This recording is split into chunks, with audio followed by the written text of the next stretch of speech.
เอาภาพพี่น้องมาเบิ่งอันทั้งหน้านี่มีจอก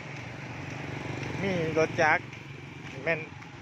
เพิ่นขายกาแฟเด้อนี่พี่น้องกาแฟมังดีละแม่นกาแฟอันนั้นซื้อแล้วก็หิวเมื่อเฮือนเนาะกินน้ำทางก็ได้อันนี้ก็แม่นรถจักรนำมาขายผักนี่โอ้มีครบพี่น้อง ยี่ มัวเราอย่างไง ลูกหมา เราหมาบ้านเทนาว ăn mày đứa หมดเงยthôi người bán ngang thôi โจรไว้เล่านี่ให้งานซื้อพักใบบัวบกพักหนอกมาต้มกินกับใบมันแก้ว con nắm nghe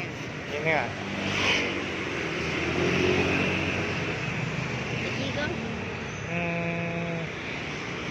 มัวยังไง gà Ôi, tôm cái gì cả มีศีลมีขาไก่มีไข่